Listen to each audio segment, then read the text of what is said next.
Well, welcome to Djuma, welcome to South Africa. What a fantastic way to start the morning. We were just heading down here, and Wium, always wide awake and sharp out in the back, went, wild dogs, and they were down here just looking at those last catfish sort of flapping around in the mud. Looks like 3 wild dogs, but firstly, welcome to Djuma, welcome to Safari Live. It's going to be a stunning, stunning morning, and what a way to start. Pleasant morning, overcast a little bit, already in the lower 70s Fahrenheit temperature wise, 23, 24 degrees Celsius, around about that. Very pleasant, might get warm today, quite humid, who knows, maybe some rain today even. But what a fantastic start, guys. Keep in mind we're looking now at one of the most endangered large mammal species in the world, so it's a privilege just to see them, never mind on such a beautiful morning.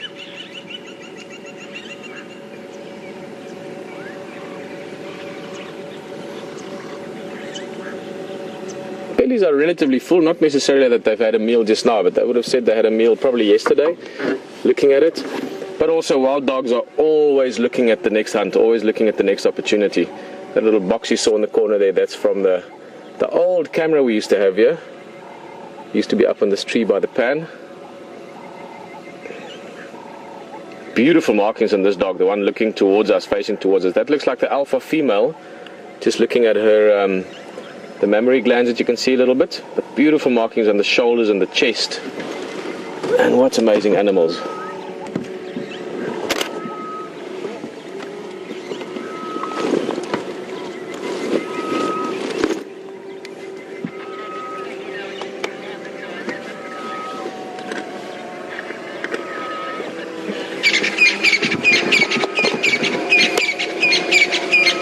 Well guys, one of the sort of interesting additions to what we're doing, other than the amazing fact that we're right now at this moment live in the African bush, is that we've added the drone as well, or the eye in the sky. We'll still come up with a good name for it. Eagle view, raptor point, something like that. But wild dogs would be one of those species that will be incredible to experience if they're hunting, to see them from the air as well, because they move so well and so strategic as well. So that view that we're looking at now, that is something that we will enjoy with many different things, but with wild dogs, when they're moving, would be fascinating to see. Just want to give James a quick call. James, you copy?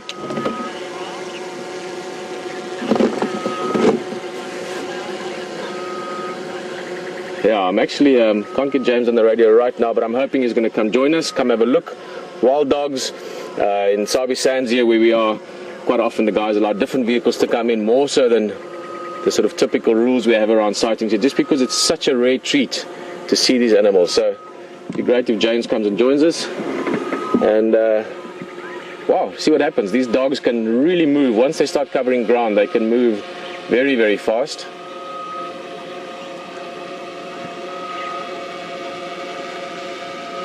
I don't know much about these dogs other than what one knows about wild dogs, but these individual animals I'm not that familiar with.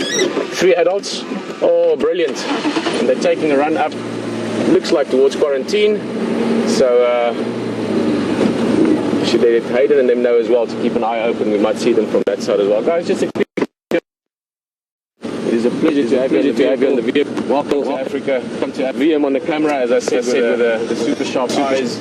And James is out in game drive as well. You'll be seeing and spending time with him. Hayden, you'll be out in the safari tent or the savannah tent. And of course, the view we have from above as well.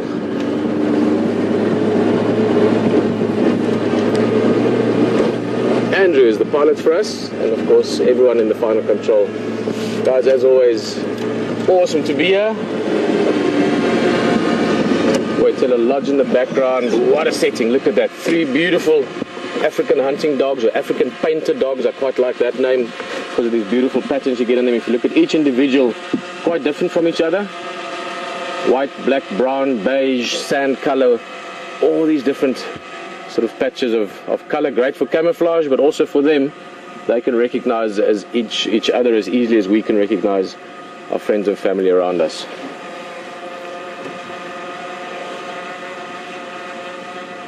Brilliant, there's James coming down as well.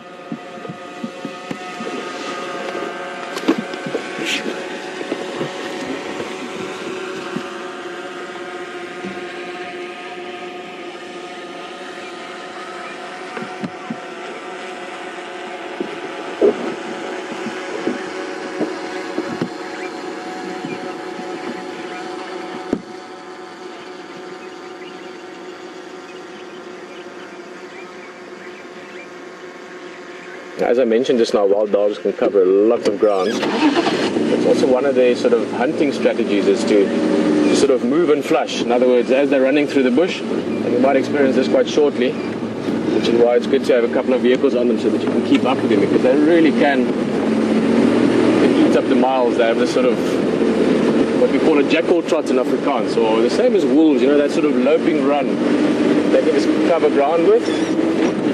It's what a way to start the morning. Wium in the back here, very dry.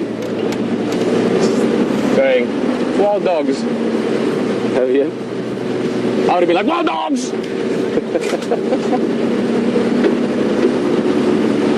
Alright, let's see what happens. Guys, here the dogs. Let me just give you some perspective here. There's some impala just up here, so we might be in for some activity very soon. Look at that view. Wild dogs walking almost straight up towards us.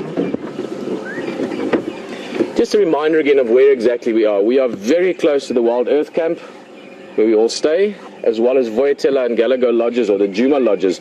That's why you will see some man-made shapes in the background, like for instance in the back left there. That's the fence around the camp to keep elephants out. And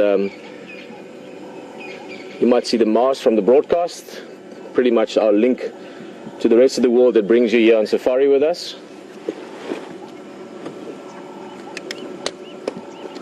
Oh, brilliant.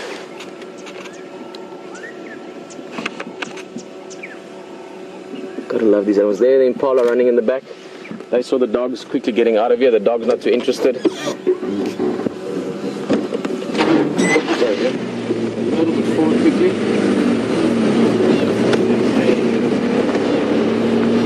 Let's look at this.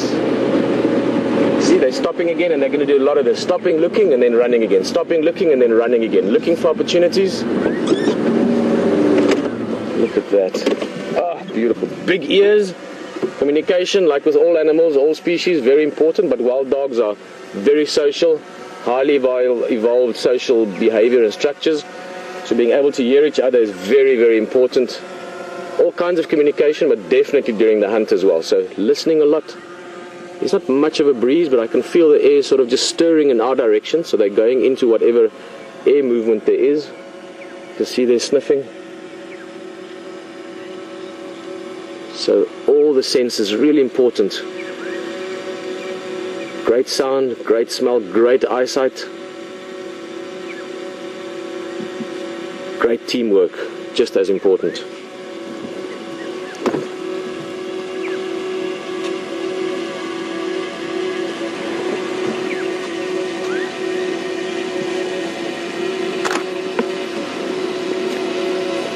Smelling something. I think they actually, I might be wrong, those impalas that ran away, I'm not sure if the dog necessarily saw them properly, so it might be that they're smelling them now.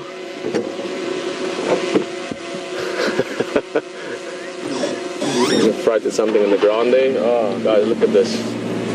Amazing.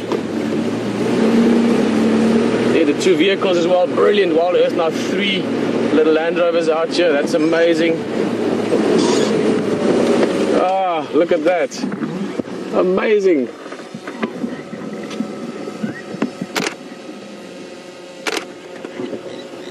See there again, stopping and listening, stopping and listening. Gee, I'm sorry, lots of movement. I'm just going to catch up with him a little bit. Let's get a little bit ahead of them. Guys, what's also brilliant is we've, like the wild dogs, we're a pack ourselves now. There's the drone vehicle. There's James in the back. I'm still going to say good morning to you. Awesome guys. Nice one, Andrew. Fantastic. So now we're a pack around them as well. Let's follow this right up in towards the savannah tent. Look at this. Yeah, of course, guys. Awesome. James is going to say hello to you, and I really hope we're going to stick with these dogs and see what they get up to. So how's it to James, and welcome to a wild and live safari. Hello everybody. everybody. What a magnificent way to start the morning. Dogs and Pieter wonderfully chasing them down here through. There's a herd of impala just in front of them there. I think what we're going to do is spend as much time as we can with them, probably both of us following them to see if we can't see them on the hunt, which of course is the most exciting thing in the bush. I am James Hendry. On camera today we have Bryan, and just in front of us, of course, we have the inimitable Pieter Pretorius with Wium and the 3 wild dogs. There are apparently 11 pups from that pack somewhere around. Don't know where they are or why they're not moving with this pack at the moment. But I don't think we should hang around too much here. We're going to head straight back to Pieter and we're going to follow up with him. See you now. Put that report. Nice one. That report, so you can try. Wel, dit is so plesierig om wilde honde te sien, besig om te jag, impalas in die agtergrond. Dit is 'n verskriklike mooi oggend hier in Sabi-Sand. Bietjie bewolk, nog nie te warm nie. En ons het een van die skaarste groot jagters by ons. Guys, welcome back. So I'm just doing a little bit of Afrikaans there. Guys, just look at this. What an amazing view as well. We're looking right down the barrel of what these dogs, and they go. Okay guys, let's go.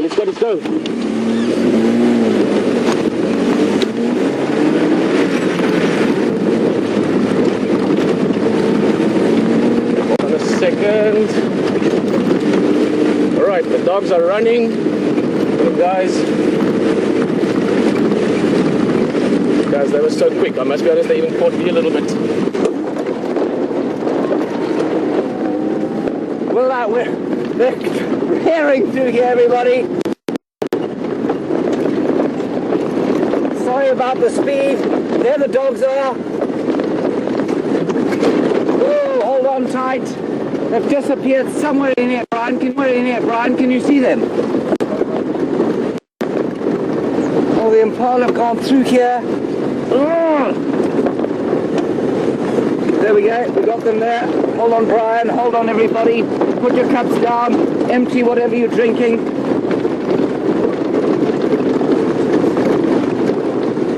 You see them in here, Bryan? No, I see them.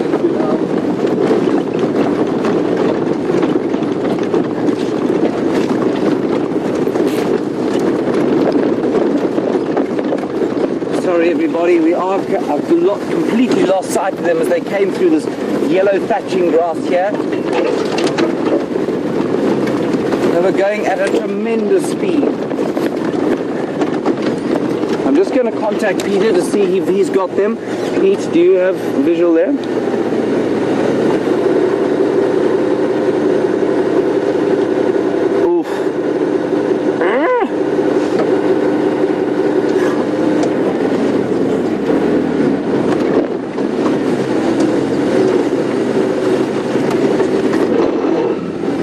We're going to go across to Pieter. I think he's got them.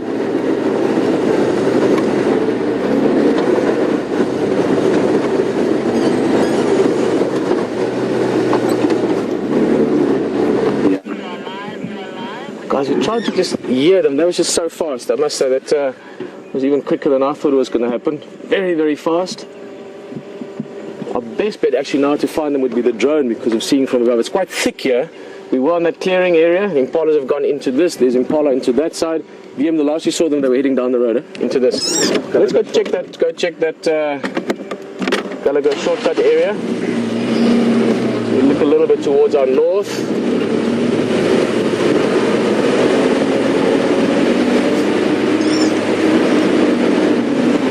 Alright guys, well, how amazing to have this. Just to have this view above us, sunrise happening towards the east.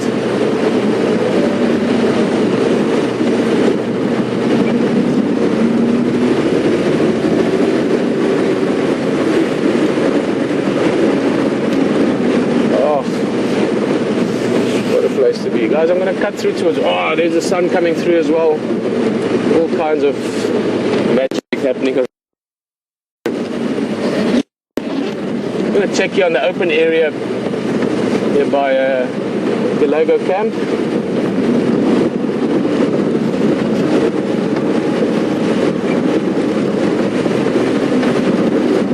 Oh. Guys, there's that excitement deep inside all of us. We are hunters, not that long ago in our sort of history that we had to hunt for our own food just to survive. So I tend to find that most these kind of things, the quietest old young lady or young guy or old guy that might sit there and be sort of very mild-mannered when people are on safari and experience a hunt like this, you could find even those people going, yeah!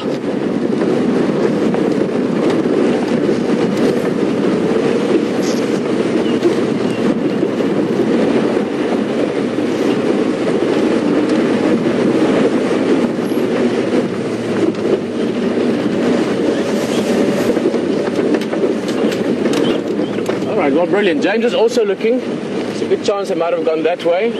So look around with him. I'm sure one of us will find it. Hopefully we'll spend some more time with him just now. Hello everybody. Very frustrating this. The dogs came in this direction, came herring through this yellow thatching grass over here. I don't know if they crossed this road, and I was going at such a speed, of course, that we didn't check for tracks because you just got to get on them. Okay, so Bryan can see some impala. That's not you got them? No, I don't. Okay, sorry. Bryan is of course 6 feet and 4 inches tall, and he's looking over the top. Impala are here, definitely from the same herd. I suspect probably that the ones that were being chased, I think, went a little bit further through there. But I'm just trying to see if I can see some tracks of them coming across the road here.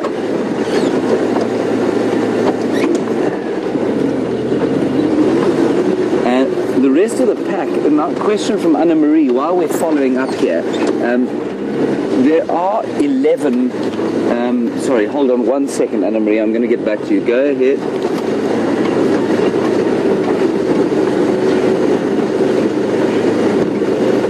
Okay, copy that. I think the power lines towards Impala Plains would be the best place for you guys to check, if you don't mind.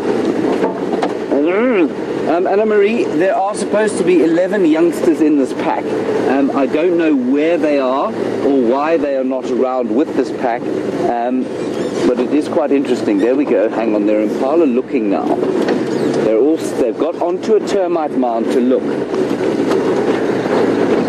I'm just going to get hold of Pete on the radio. Pete, I've got some impala here in that kind of thatching grass area off Zoe's.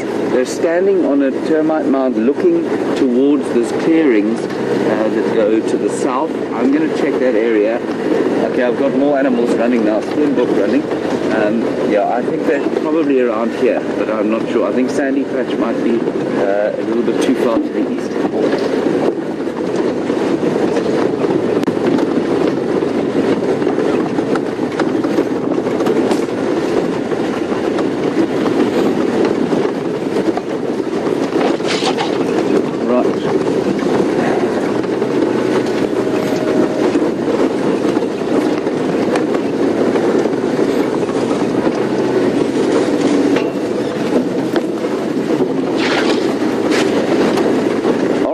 Everybody, amazing technology now. We've got the drone up and you are now looking at a bird's eye view of this incredible situation where we've got Jamie out driving the drone with Andrew on camera, flying it, the drone commander Andrew, and they are helping us look. Now this is going to add immeasurably A, to your viewing experience, and B, to our ability to find animals, which is very exciting indeed. They are, I don't know what the orientation of their picture is, of course, but they are basically over there. So they're over that side, flying over there, looking. I think that's where the wild dogs went, but they could have changed direction and come down here.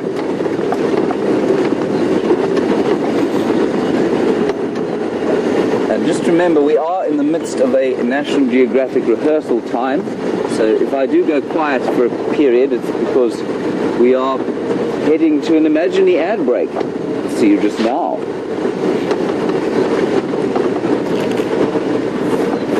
We are now in an imaginary ad break, but we're going to carry on looking for the wild dogs. But this is really rather frustrating. I'm just going to get hold of Jamie and tell her that she needs to, and Andrew, to just give them an idea of where I think the dogs are. Jamie, do you want to check towards Impala Plains area?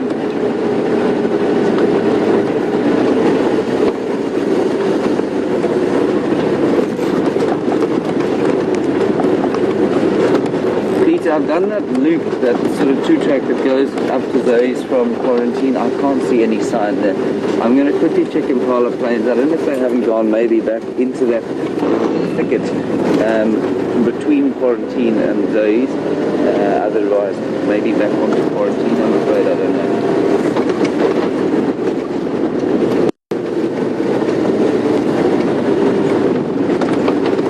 Okay, copy that. So, we're going to go around here. It's not sure where they are.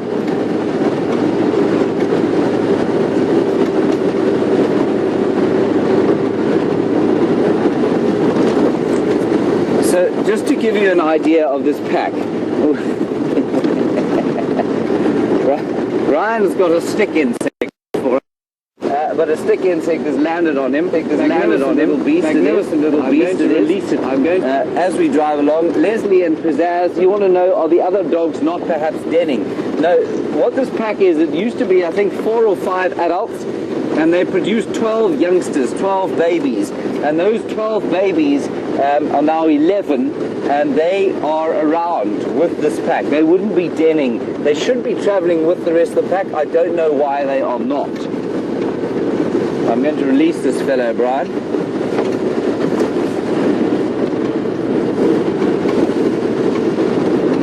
And just to give you an idea, it's not really like when you're following some kind of a leopard or a lion when they're on the hunt. They don't tend to move that far. These wild dogs, of course, are coursers. They're not stalkers like a leopard or a lion, and so what they do is they course after animals. They move at a tremendous speed, and they move huge distances, and they run animals down until they can move no more. So they will chase down something like until it can't run anymore.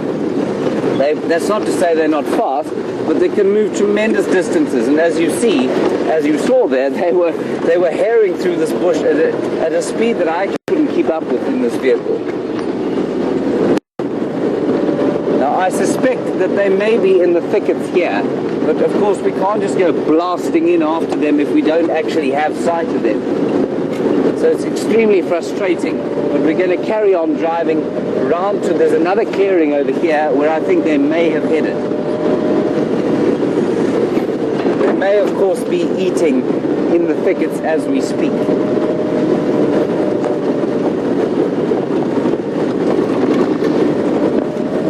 I'm going to drive a bit quicker. If it does make you feel a little bit seasick, I'm sorry about that, but we do need to move at a great speed if we're ever going to catch up with things again.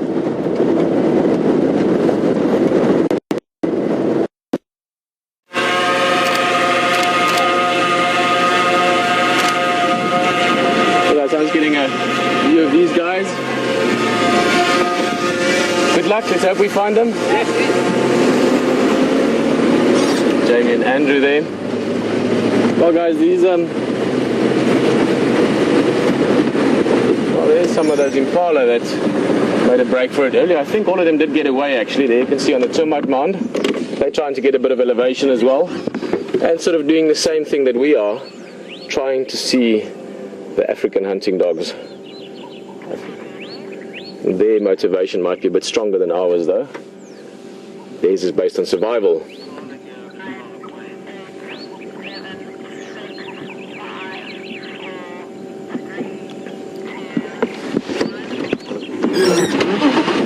Well, those of you on the break just now, welcome back. We're just looking at those impala. They're standing up on a termite mound just to try and get a better view of their surroundings. As I was saying, not that we're not motivated to find these wild dogs, but the impalas really are. Their survival depends on it. On that termite mound there, Wium? Is that a log? No, I think it's a log. Almost. That potential. If you've maybe just joined us, had an amazing mort this morning. As we took off, so I'm going to just turn there's many things talking to me, game drives and everything going on. Let me try that again. What we experienced this morning, just before we started the drive, about 5:25 Central African time, we were driving down towards the waterhole because this time of year, always check the waterholes, and there were wild dogs right there. Started them, they were on the move, they had a bit of a drink of water, and they chased some impala on quarantine very, very quicker than even, I think, suspected by all of us. Subsequently, we haven't been able to track them down again. Wild dogs can cover incredible ground incredibly fast. There we are! Hey! Wild dogs again, on the road. Just let the guys know. Guys relocated, one of them a Dutch, Voytiller access slightly west from Zoe's Junction. Guys, and this is what they do. They cover ground, but they're also thinkers. They're strategic hunters. They work in groups. So this one is now running along the road. I would guess the others are maybe in the bush. There's only 3 dogs here, so they wouldn't go for too big prey, but young kudu, they are very, very good hunters. Like all hunters, put it this way, you're not a hunting species surviving out in the wild if you're not a very good hunter. So to say that they're better than others wouldn't be fair. They are just extremely efficient when it comes to moving and hunting. You can see they're zigzagging through the bush. We've got one, the others will be here somewhere. They communicate a lot, great hearing. Amazing.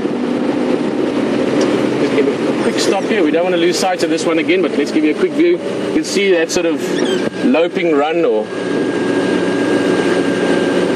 jackal trot or pace that wolves use a lot in their hunting techniques. Just in those few seconds, look how far he's gone. Or she's gone, I'm not sure which one that is. I don't actually know this pack. Might be the first time I'm seeing these animals.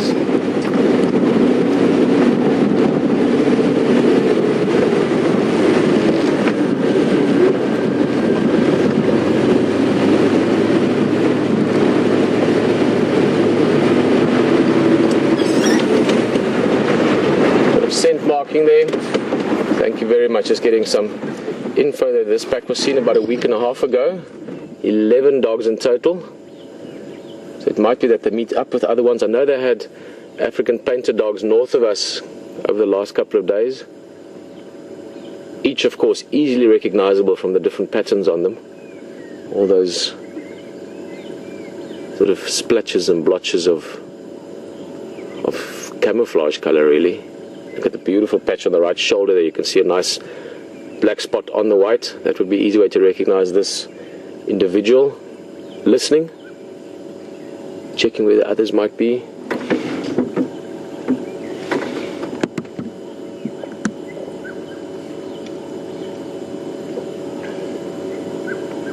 We're so fortunate to see this. I know I mention this always at least once or twice or 3 or 4 times even when we're with African hunting dogs. But we're literally looking at an endangered species right now. Something that if we didn't start paying attention to our surroundings as we did in the last decade or 2, 3, 4, they could have disappeared altogether before we knew it. Coming back again, I'm sure maybe heard the other ones. I'm not sure what exactly, but that's the most likely explanation. And going into some very thick stuff here, we're never going to keep up with them in here. So I'm hoping it'll come back towards the road. There, I can see it right in there. Just want to see which way it's going.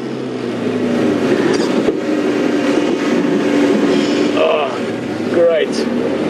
All right. Well, I think James is following up. It seems the 2 other ones have appeared now. If this is a pack of 11, and we sort of saw the vanguard, if you want, the 3 up in front, there might be another 8 or so animals catching up with him. So Djuma Waterhole obviously is a very good place to check quarantine, that open area. There's always impala there. Last night we were saying we're hoping that we might find Karula hunting in there, and we found wild dogs this morning. But you're going to go to James now. There's a lot of things happening this morning, so enjoy it with him. Let's see what else we find. See you now. Hello everybody. Apparently 2 more dogs down here, heading this way. Very exciting, haven't seen them. There we go, coming straight towards us. They're actually now going straight to our camp. This is fantastic. That's so exciting. I'm sure they're looking for the other one that Peter's with. I'm pretty sure they'll be from the same group. Bryan, watch your head. Don't worry. There we go. They're coming out here. Look at this. Isn't that wonderful? This is fantastic.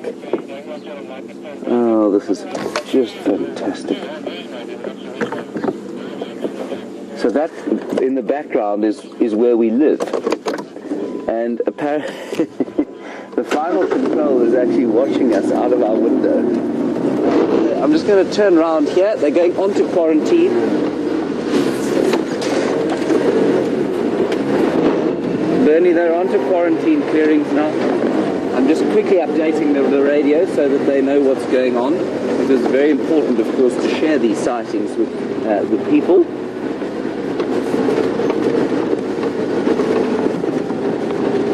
Bernie, they're on quarantine. Come to quarantine. Bernie, they're on quarantine. Look at that. Right, now they're definitely just trying to hear where the other one is. You can see their satellite dish-like ears twitching, listening for signs of the other dog. And I wonder if he hasn't caught something because Peter had him.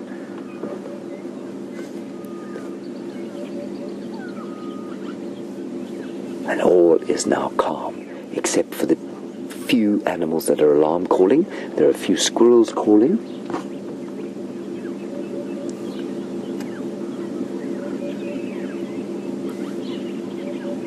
Oh, this is just so special. It's like the whole world has just taken a deep breath out. There's some dwarf mongoose watching them from their little burrow, which we're not going to probably show you because we don't want to take eyes off these amazing dogs. So if you haven't perhaps seen them before, this is Africa's second most endangered carnivore, but a hugely endangered animal. Less than 3,000 left, we think. And basically, this is the wolf of Africa. Very similar social structure to the wolves of North America and Europe and Asia, but obviously a totally different look. Beautiful, and they're just listening, smelling, trying to make contact with the other member of the pack. Hugely, closely related and allied group. Very concerned always with where the rest of them are. And a little pack of 3 like this will want to stay together as much as possible.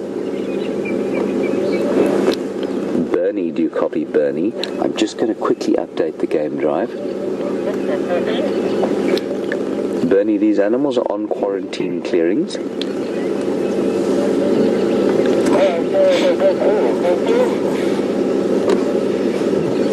Didn't hear me before, but he's on his way. So just in case you're wondering, why are we sitting here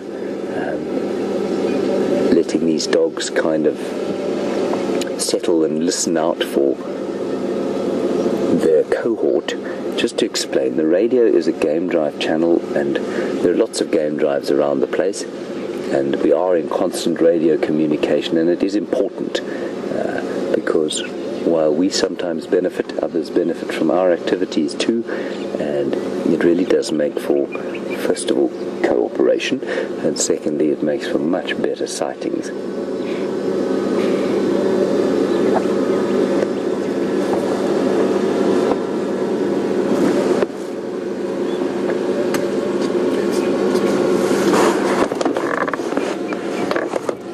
Okay, the dogs are moving. Let's carry on. Now that slight buzzing sound that you can hear is not in fact an angry nest of bees or swarm of bees on the way. It is Squadron Commander Andrew driving his drone above us, and we're going to carry on. They're chasing now. They're chasing now. They're chasing now. They're going away from the camp towards the power lines. We're going to really struggle to get through here. Hold on tight, everybody. Here we go. Whoa, sorry, Brian. I need to just...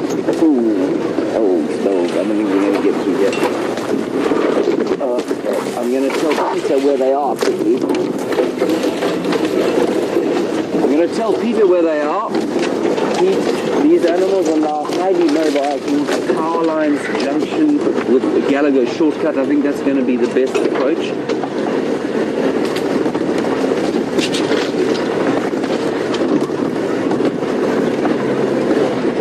I'm not sure that we're going to get through this drainage line, everybody. But Pieter's going round to the other side.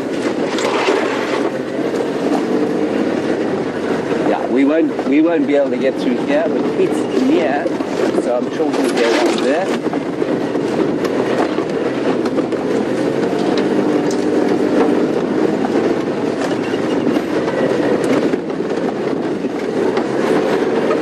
Hello, Jamie. Hello. Drone Commander. So the dogs have gone through here. You can see Andrew having a marvelous time flying his drone. It's such a wonderful thing that he's right above them now. But the drone, of course, has a camera that's very wide, and so quite difficult to follow them on. Right, we're in the area now where they came through. I don't know if they've crossed here or if they went onto the road. They're out. You got them where? 1 o'clock. 1 o'clock? Yeah, they come, you'll see them come through. Are we in the right place, Yes, Bryan? go forward. You're so tall.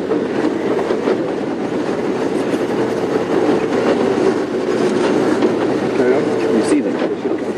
Okay, we've got them in front of us. Brian can see them. Yeah, there. You see it right front. See it? Right, well done, Brian. Brian, of course, is 6'25". He can see all things. There we have them. There we go. Magnificent wild dogs. Station's relocated. Animals are now mobile north, parallel with Gallagher shortcut. We go backwards. Another one in front.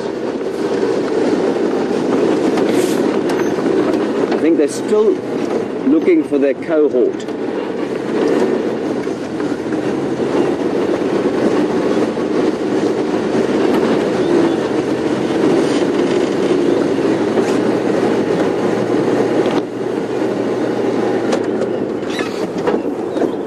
Oh, this is wonderful.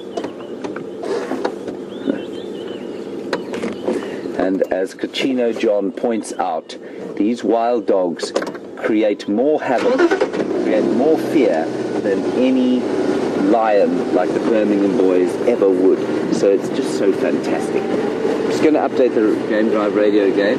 Pete, they've crossed Gallagher shortcut, heading now kind of in a westerly direction towards Aubrey.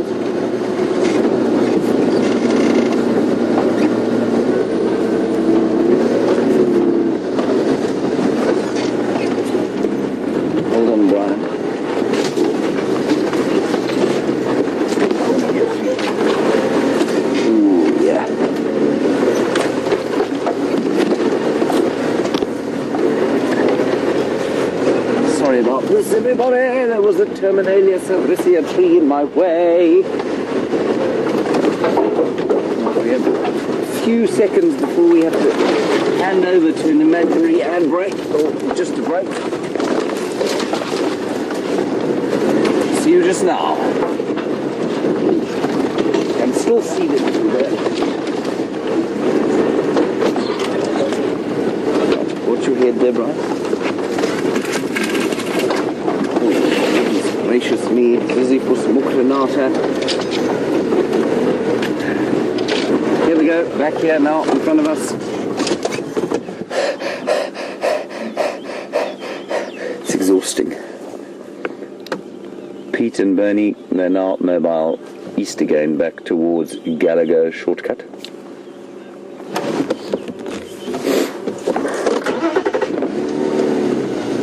Bernie coming.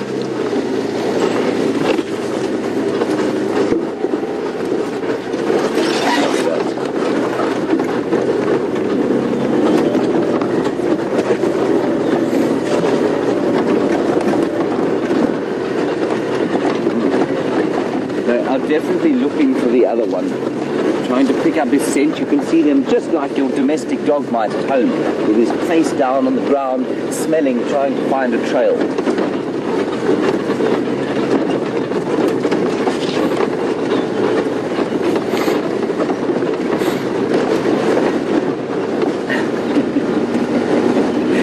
Now running through here.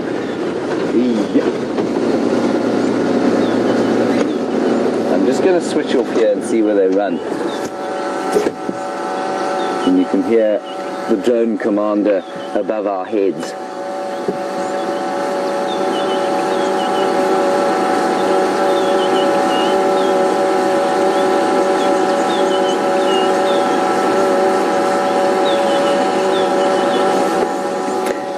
And of course they're just to the left of our screen, which means that so I'm just pointing at them so that the drone can go and have a look and see. Of course it's very difficult for them to see through this thick bush. And the camera is a wide camera, so it's not one that can zoom in. We're going to have to follow them through the bush here, I think. Animals now mobile east towards the shortcut from the shortcut to the Gallagher Waterhole. But this block is very thick, and many a time have we lost Kurula, the queen of Djuma, in here. Ooh, I've just been attacked by a spider. It's okay, everybody, I'm all right.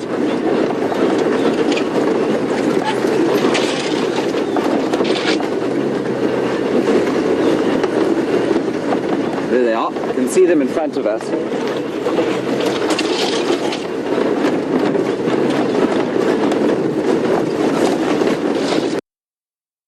And these dogs are trying desperately to find their friends. Watch out there, Bryan. Your 6 feet and 5 inches are not going to cope with that. Okay? All right?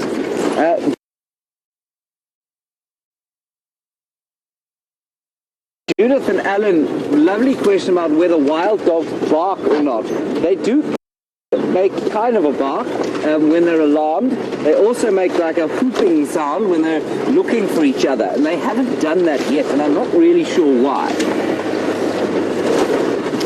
Ow! Ow! Ow! Yeah, it's wicked.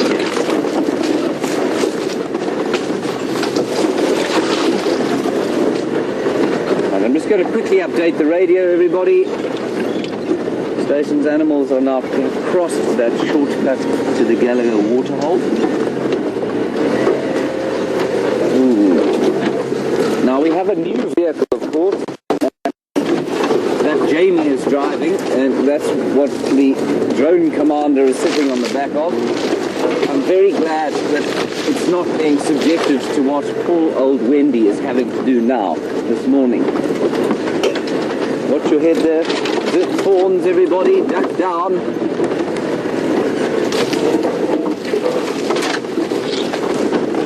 Right.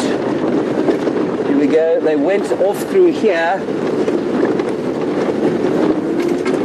I'm going to go quite quickly around. There's a little water hole over here.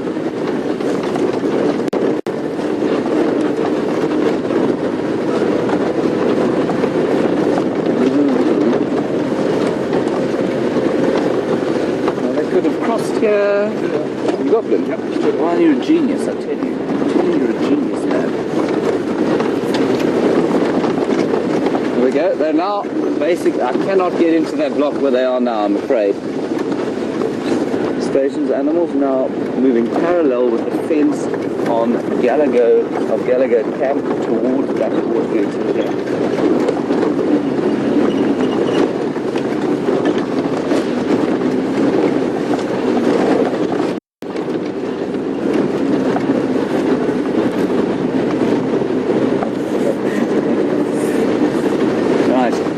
Welcome back, everybody, from that imaginary break.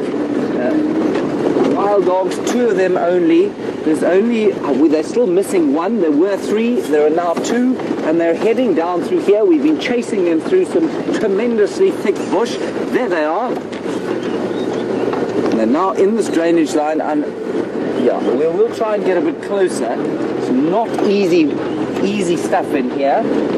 And they're on their way. They've been hunting. Perhaps going for a drink, but ostensibly they're looking for the third member of their pack. See them, Bryan? Go here. There we go.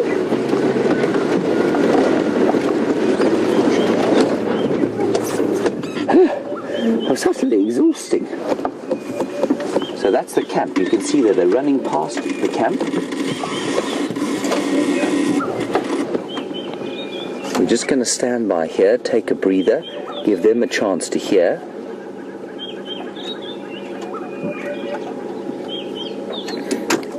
This is so exciting.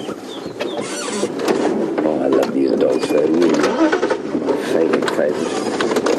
No one should really have a favourite out here. A place of so many potential favourites. Sometimes one cannot help oneself. Right. Quickly update the game drive radio again. Watch out for the thorns, everyone.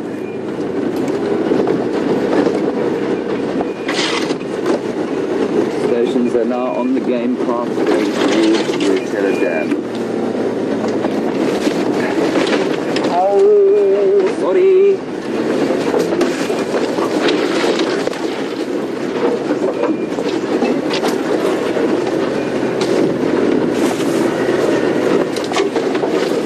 We're not going to get through there, are we, Bryan? Maybe. You want to try? Let's try. No, we can't. I'm going to break. Probably you, unfortunately. Okay, we're going to have to go round here, everybody. There's just too much bush in the way.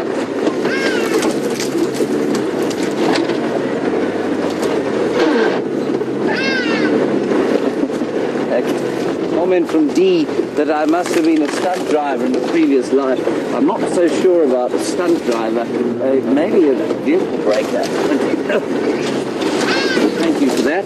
We're now heading up towards the east.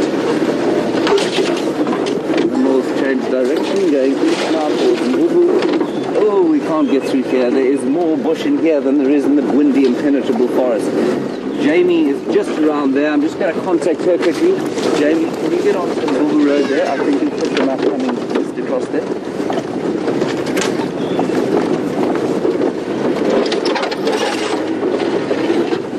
Right, let's nip across to Pieter. So you can get a little bit less seasick with me. He's just at Teller Dam. They may well pitch up there. We'll send you across to him, and I'll see you right now. Well, lots of movement, lots of excitement. I'm just listening to the game drive channels there as well. Guys, as you've seen, these dogs can move incredibly fast. We're just sitting here on a spot. We've got the pan just behind us. This is a view down towards the sort of riverbed area in front of Teller Lodge.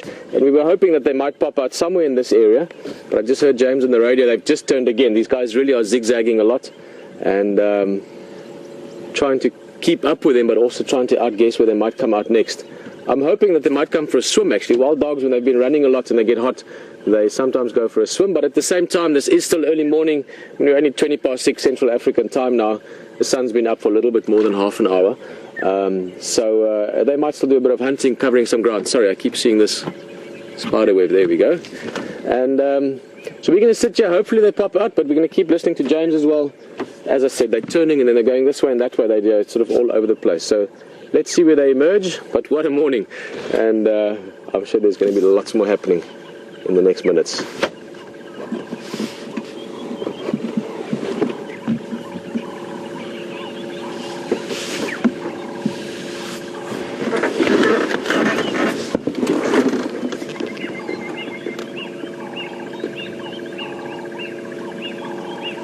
Beautiful setting, a little bit of cloud. Just before we actually found them, one of them were looking at those last few catfish in the mud there, very opportunistic, like all hunters again.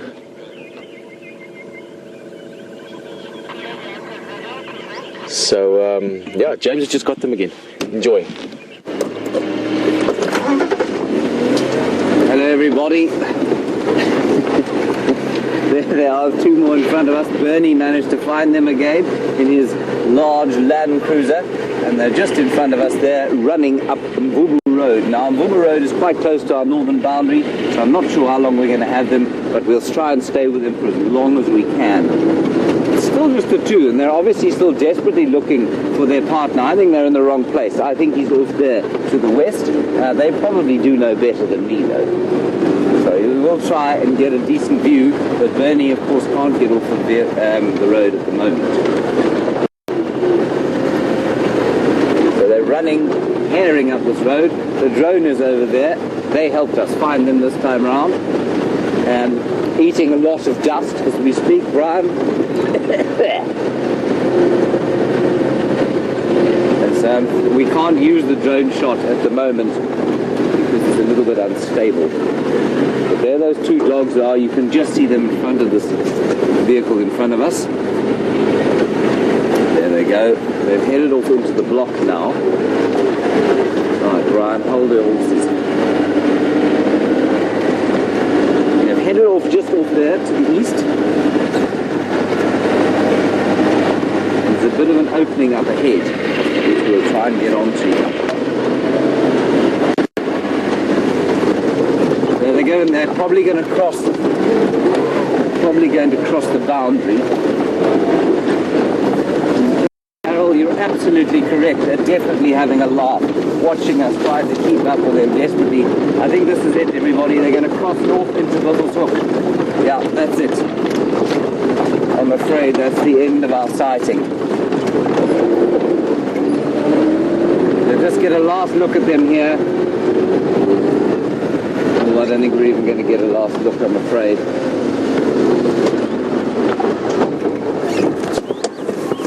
Woo!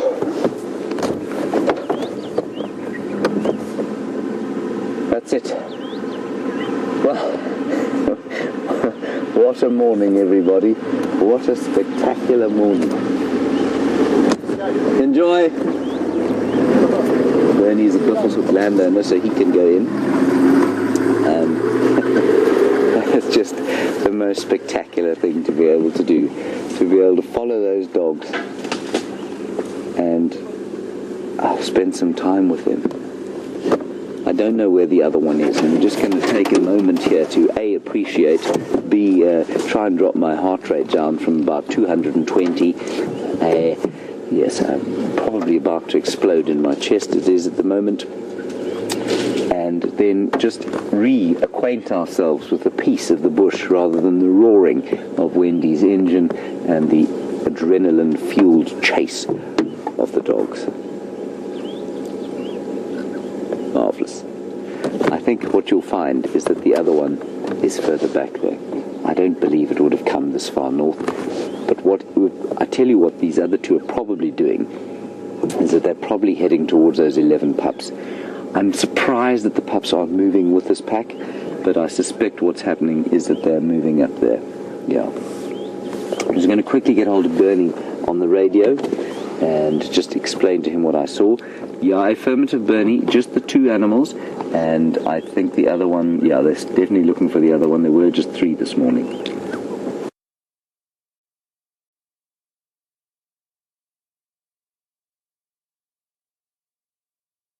Was a truly spectacular sighting. Bryan, of course, has lost most of his clothing to various bits of foliage and thorns around the place, but he's okay. Big smile on his face, almost as big as the one on my face. Okay, we're going to drive slowly along the cut line and just relax a little.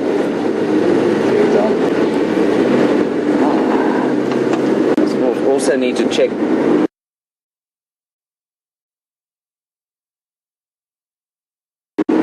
the gauges on Wendy and check that she hasn't overheated.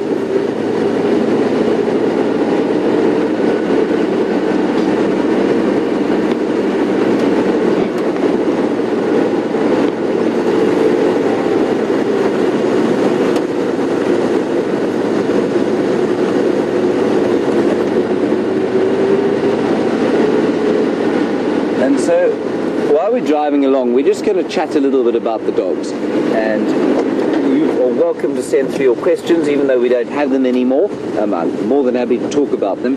And just on that, Mary, you want to know about their hunting. Do they get tired when they're running? And how long can they run for? Mary, the wild dogs are designed to run for a long time. They're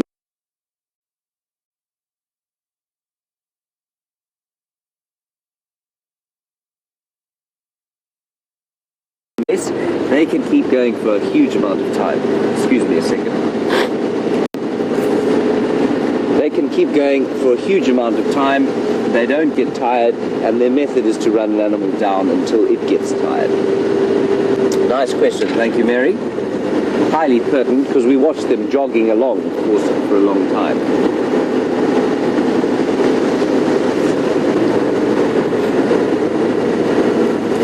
And then an interesting question about the speed of a wild dog. How fast are they? What is the top speed?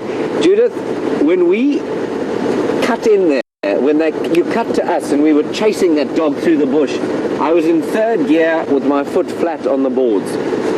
I think we were probably doing about 60. That is too fast to be driving through the bush, and so we had to back it off a bit. And I think what you'll find is that the wild dog's top speed is around about 60 kilometers an hour. Now that's pretty fast. It's not just the lion. I'm going to stop here because you're going to lose signal with us if I keep going. So I'm just going to stop here for a little while and we can talk about the dogs. Excuse me, my nose is now so full of dust from that chase that it's all bunged up. So, how fast they run? 60 kilometers an hour, plus minus, I would say. And when you think about the speed of a human being, Usain Bolt, if he's on a particularly slow day, is running the 100 meters in about 10 seconds. That means he's averaging 36 kilometers per hour. So these dogs are running at about 60 kilometers per hour. And if you want to convert that to miles, which I suppose, Judith, you're in North Carolina, so you may well want to do that, you multiply it by you divide it by 1.6. So probably roughly 40 miles an hour, which is pretty fast. And a human being will run, if we divide 36 by 1.6, well, first of all, you have to be a genius to do that, but if I was to have a rough guess, I would put it at roughly 20 miles an hour. So, wild dogs running basically twice the speed of Usain Bolt at top speed, and will run for a lot longer than we can at top speed, and really is pretty amazing. And they're the only animals that have that. Well, hyenas are able to do the similar sort of strategy, but they do carry on with that. They do have a similar strategy. Beautiful morning.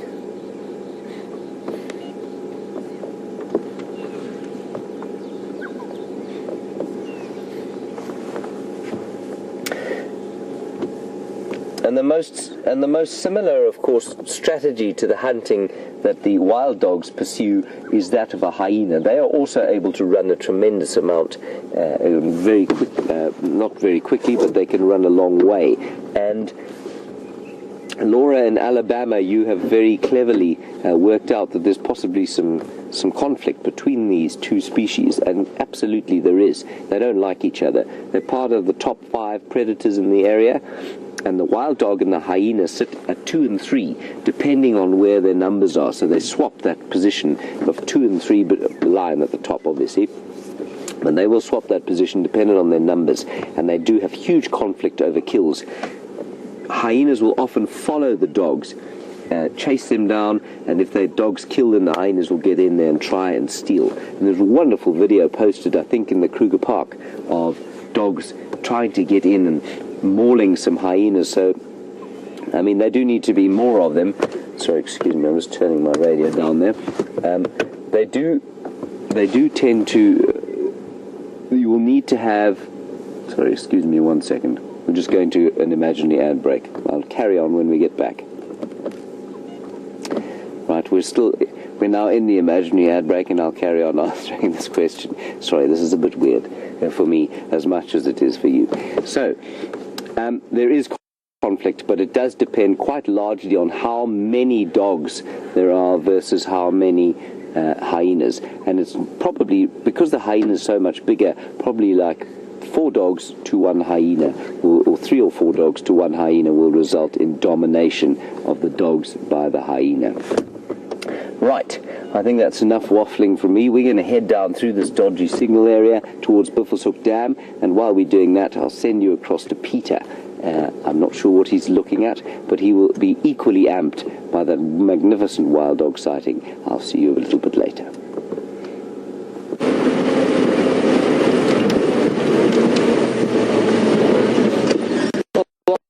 On this side, we're looking around sort of in general. Sorry, let's have a quick look here. That's a hyena track.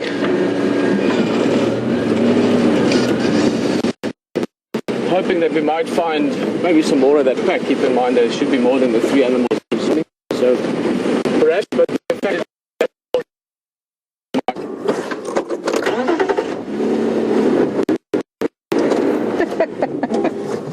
Hi everyone, I'll just blow my nose and you're back with us. It's very lucky that you didn't crash cut to me while I was blowing my nose.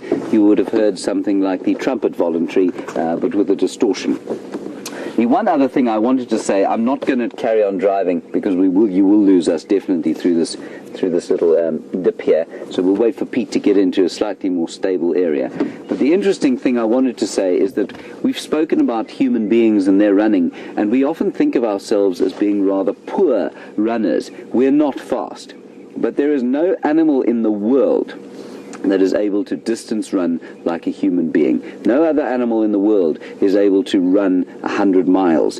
And there are people in the Kalahari, the Bushmen, who will run animals like kudu down. They just track them and track them and track them, and it takes a long time, but eventually those kudu will drop dead. And that's because we are able to get rid of heat so hugely effectively, and we are really good at being able to maintain speed. Okay, we're going to try again to go across to Pieter, see where he is. Good luck with that. I'm going to speed through this gap, so if you do need to come to me again, I will be not just stationary. Enjoy, Pieter. I'll see you just now.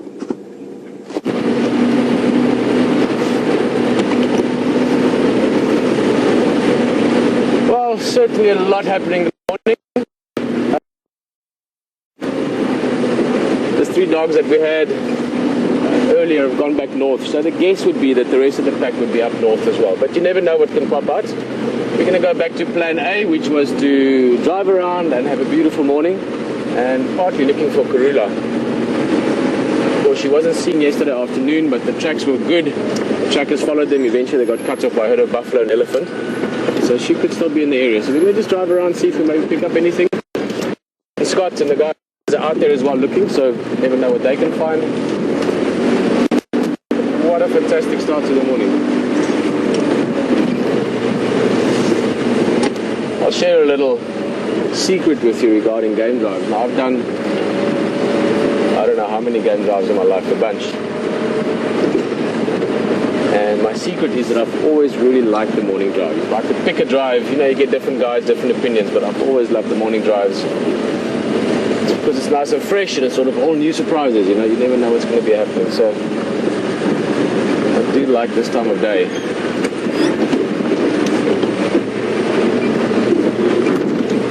Flies are out as well.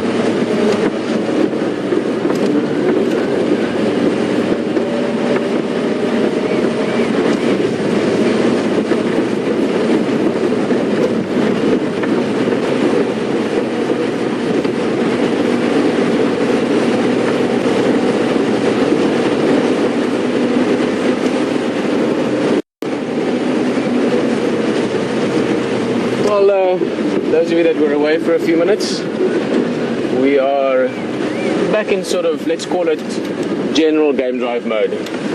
Those African hunting dogs have moved north.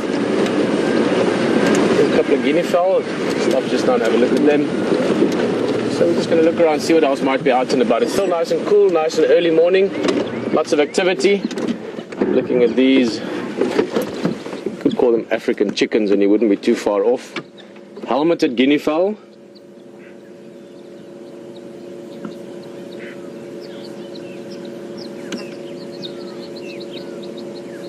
A very sort of typical African bird. You know, people associate this quite often with Africa, with savanna, bushveld areas.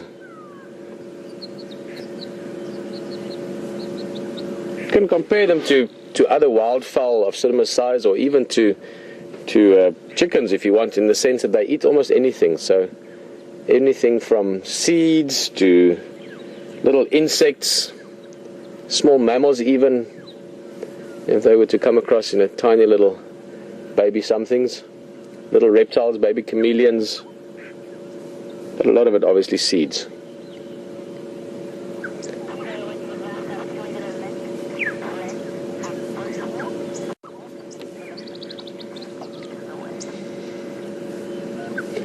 So we're going to keep looking around. As I mentioned, also Brent and the guys are out looking and tracking, as well as seeing what the bushwalk has to offer, and I think you might be in for a very pleasant surprise on the bushwalk. So enjoy being on foot. It does wake up your senses slightly in a different way, in a sort of a really exhilarating way. So enjoy that, and we'll see you back here in a bit.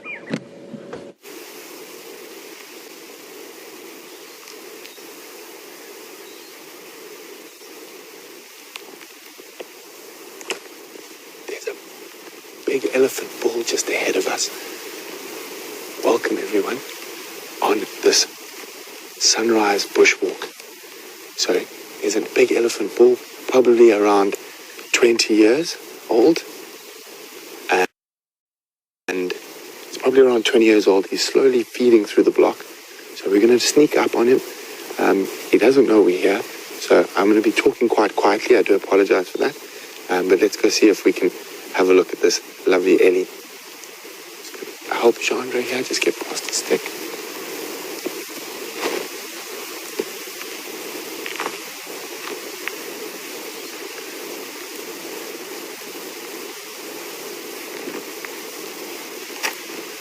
So he's probably about 60 or 70 meters from us now. I can hear him feeding up ahead.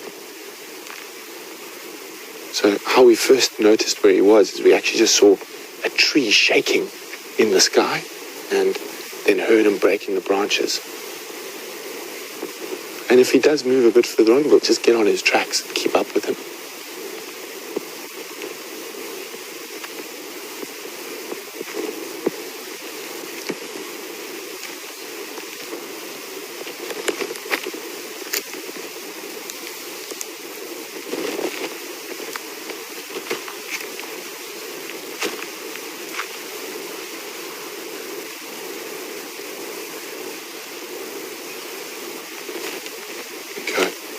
So he is slowly moving away from us. You can just see his bum through the bush as he's disappearing, the legs through there. So we're going to try and move. I think he's going to stop at some of the bigger trees and maybe start feeding.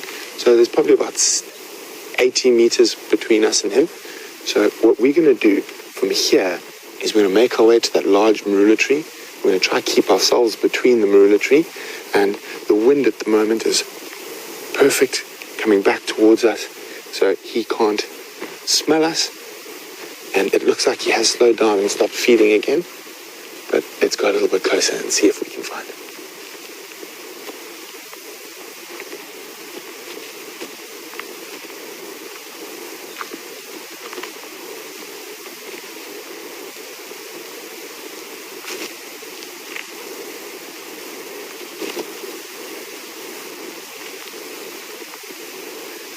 There's something incredible about being on foot.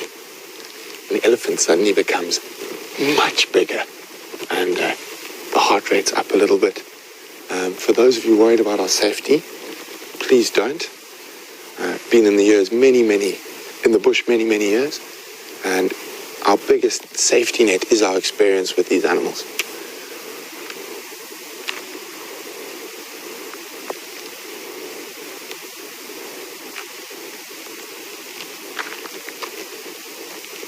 Every now and then you'll see me duck down. I'm just looking to see if I can see his legs and his feet. I can still hear him, but I just can't see him at the moment.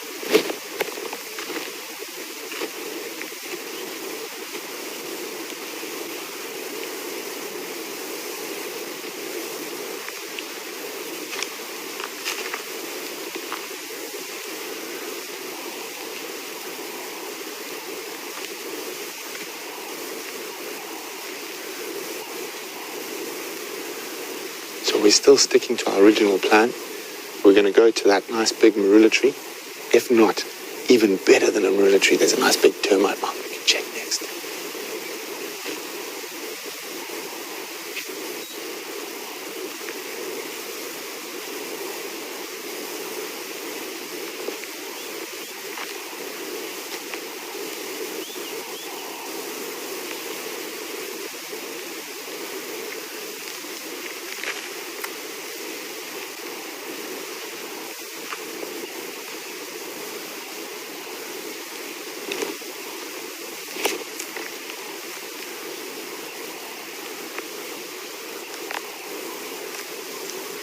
So it seems like he's still moving. I can still just hear him up ahead. So we're going to go to that termite mound, have a quick look from there, see if we can spot him from there.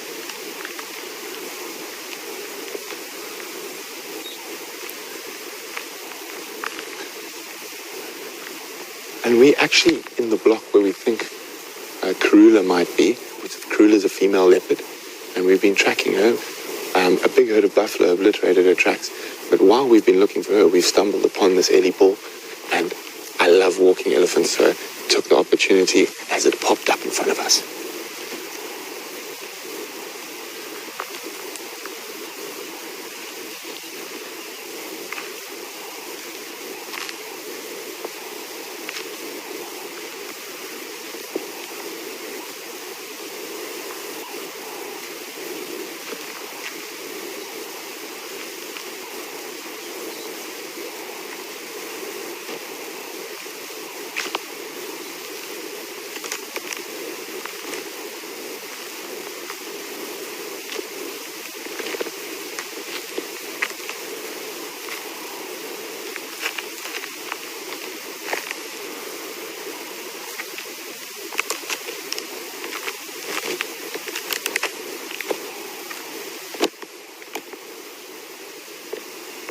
Yeah, the branches breaking.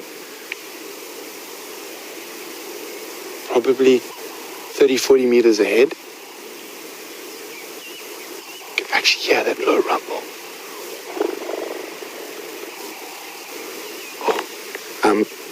It's not the best sizing we've ever had of an elephant, but I can see an elephant's back, and that's probably him.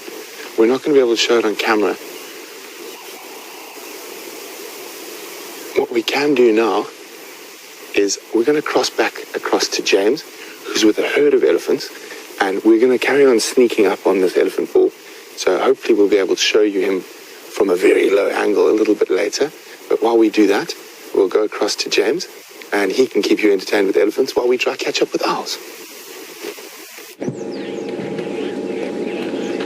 Hi everyone, beautiful herd of elephants in front of us to complement the wonderful elephant bull that Brent has been looking at. And these elephants are macerating what looks to be a Combretum calinum tree, variable bush willow. It's obviously very delicious in the springtime, and the entire herd, or a very large proportion of it, has reduced what was a fairly luxuriant and verdant bush into a couple of sticks in the space of about 5 minutes. Beautiful, beautiful herd of elephants. And you can get, Bryan will show you the extent of it just now. They're probably about, 1, 2, 3, 4, 5, 6, 7, 8, 9, 10, 11, 12, 13, 14, about almost 20 animals in this herd, which is really special. They're really enjoying that bush. And the Combretums, of course, are quite tanniny, but those calinum, which are the variable ones that they were eating, I think are probably slightly less tanniny, and by tanniny I mean full of tannin in the winter time, at least in the springtime. Less tannin in the spring when the leaves are new. Right, head up a little bit further. I'm still coming down with my wild dog high.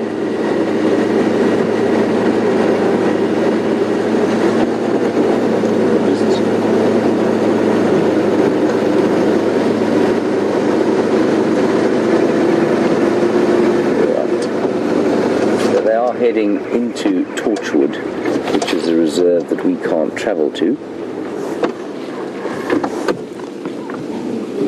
Beautiful.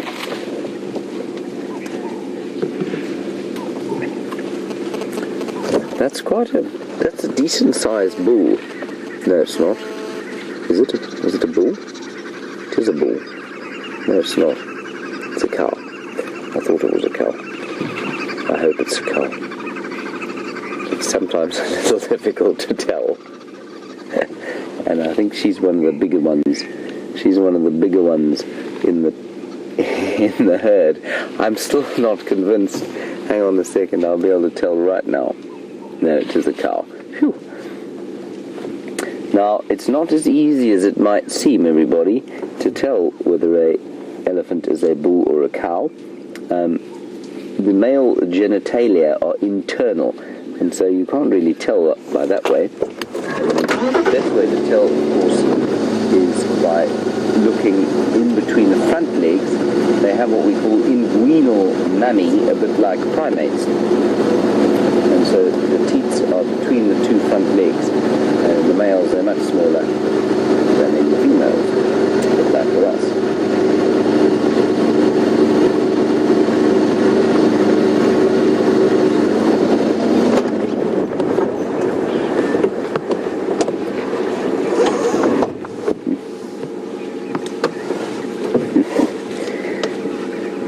Thank you, Margaret, for your comment that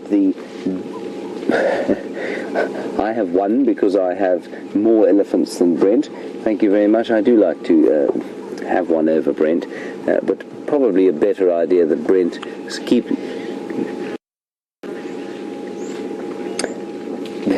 Probably a good idea that Brent stays away from a herd of elephants on foot.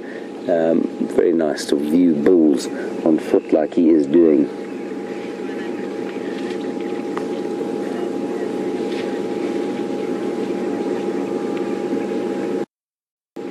Now, while we're watching here, I know a lot of you have been watching for a while, and just for our new viewers, of course, one of the most iconic animals that we see here is Karula, a female leopard. And I just wanted to keep you posted that one of her sons, Quarantine, who has also played a huge role in the enjoyment of our beautiful wilderness, is actually on Torchwood where these elephants are heading now.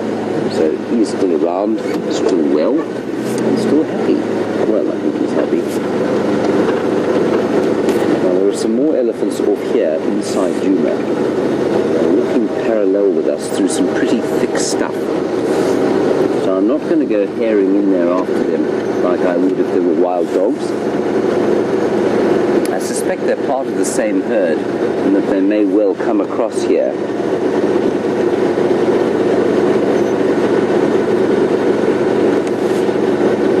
You see them there, Bryan?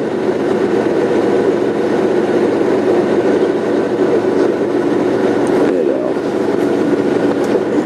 The others are disappearing into Torchwood, so what we'll do is we'll just turn here. Oh dear, I think I've parked in after Burrow.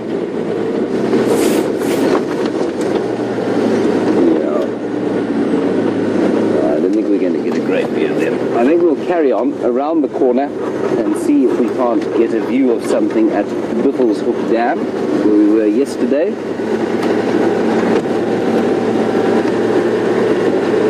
Herd is just gently moving off into Torchwood there.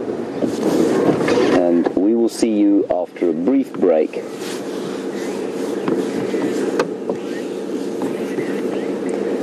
Obviously, we're not really having a break, everyone. We're just doing a practice for our Nat Geo Wild broadcast, taking place on the 13th and 14th.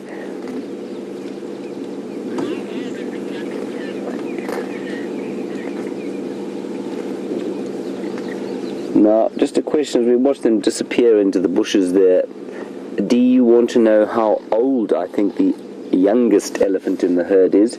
D, I didn't see an elephant particularly small there, and so I'd say probably about 3 years was the smallest one that I saw. There weren't any really newborn little ones. There were some more just behind us, and I'm sure they're part of the same herd. But whether there's some younger ones there, I'm not sure. They're in some very thick bush. But it is wonderful to absorb the peace of this herd of elephants after the traumas of following the wild dogs.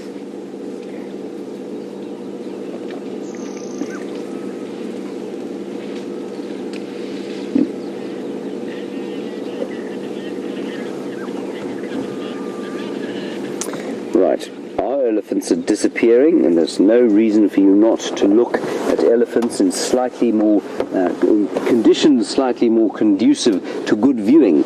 So I'm going to head across to Pieter. Well, we are going to head across to Pieter Pretorius. He has got some more elephants, and I'm going to go to Buffelshoek Dam, and I'll see you later.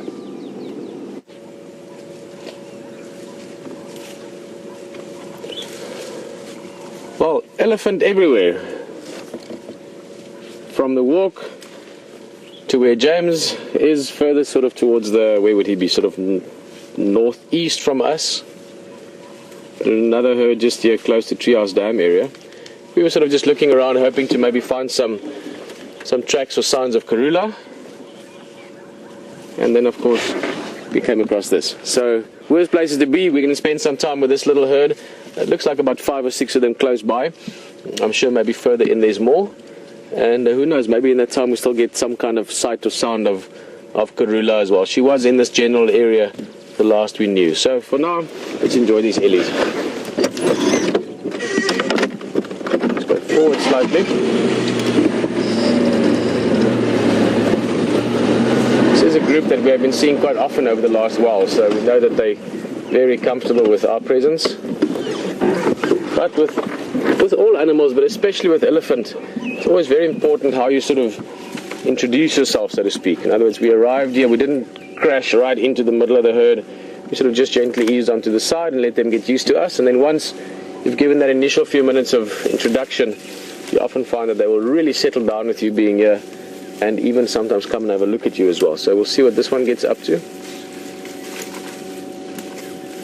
You can see using the foot there, basically moving some of the tree branches to get to some of the good food under that.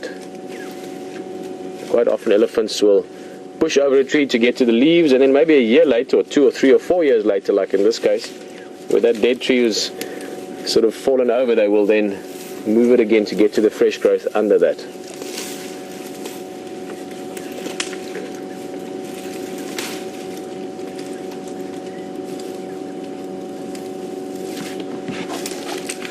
Here we go, you can see that was the first sign of, hey, what are you guys up to? Bit curious.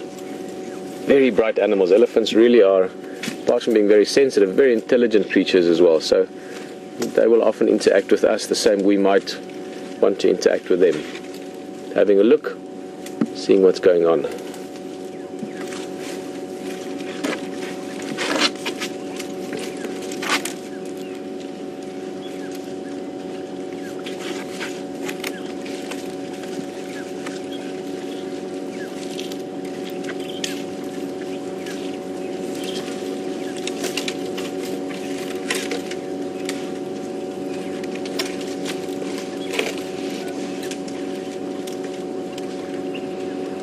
But we certainly have been spoilt when it comes to elephant viewing over the last few days. Lots of different ellies around.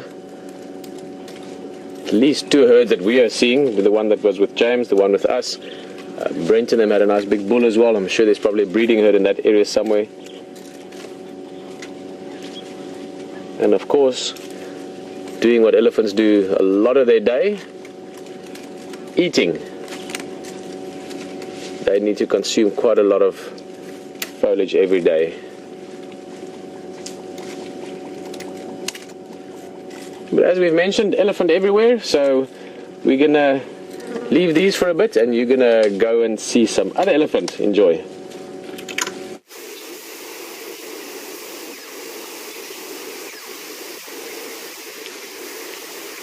So, welcome back, everyone. Obviously, I'm talking very, very quietly.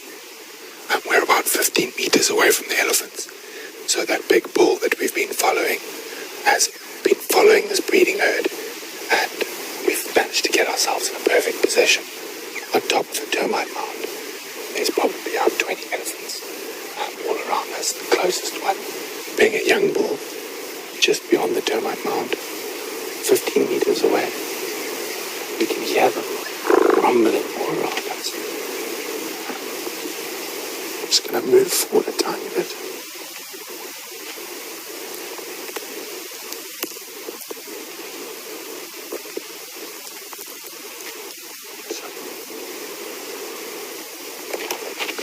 If we have a look right there, there's one of those young elephants, probably around a 10-year-old young male. The rest of that breeding herd are spread through the bush around us.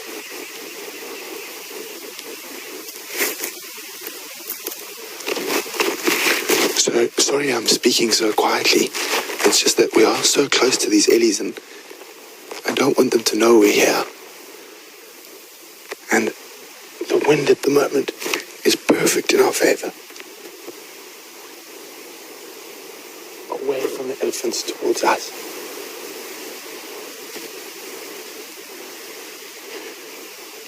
It is a very different feeling you get from being near elephants on foot.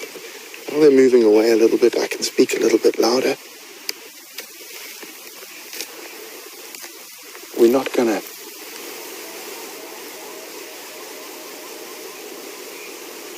try to follow them, of course, with a big breeding herd like this.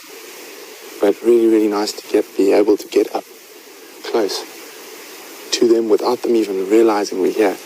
And again, as I was explaining, the safety comes from experience. So safety comes from experience. Wind was perfect in our direction. We had this nice high ground to work off. And we were following the tracks of that bull that we'd seen. And he was just trying to catch up with the rest of this breeding herd. And wonderful sighting. They had no idea we were here. We're going to move away from this area now. Try to avoid it. We don't want to stumble into a big breeding herd by accident. And we're going to keep moving towards the Treehouse Waterhole, where we think Karula might have popped out sometime during the night. So from elephants, we're going to go try to track some leopards. But we'll also see if we can find anything else interesting while we're walking through the bush. So as the elephants disappear to the south, Jean-Andre and I are going to head off to the north. I'll come to you straight away.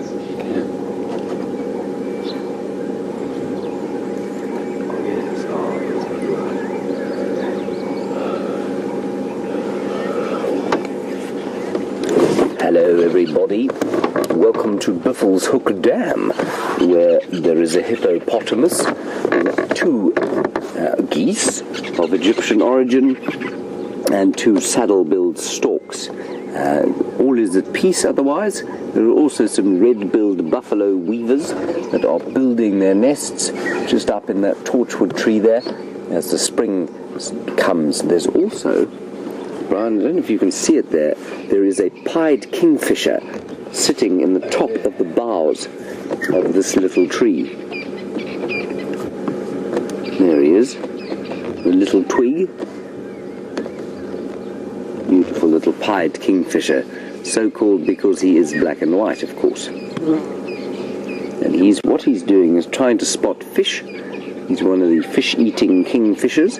In fact, as I said the word fish, you saw his head jerk round.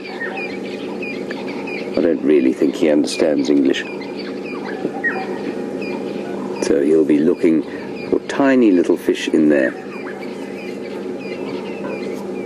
And much like with the storks, the similarity is that they have to swallow their fish whole.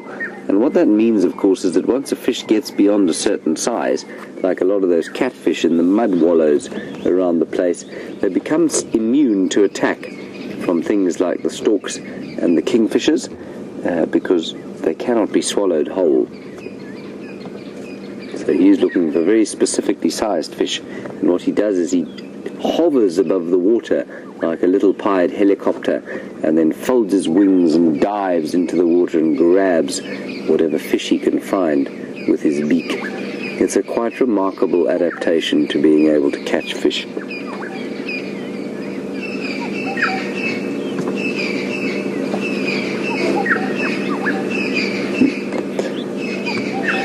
The other quite interesting thing about the hippo there, we get quite a few questions about how deep this dam is, and I think you'll find that that hippo is probably pretty much in the deepest section, and so it's not very deep. He's not floating, he's actually standing, so it's not very deep at all. You'll probably find that a human being could wade through it. Bryan certainly could wade through it. He is quite large though. Little couple, that group of saddle-billed storks, a male and a female, and I'm pretty sure they'll also be thinking about mating soon and producing babies, and they, rather like the raptors, produce a nest that looks extremely uncomfortable to be born into, especially if you're born without any feathers, which of course is how their babies are born. Otherwise, all is very quiet and very peaceful here at Buffelshoek Dam. You can hear a black-headed oriole calling off to the left.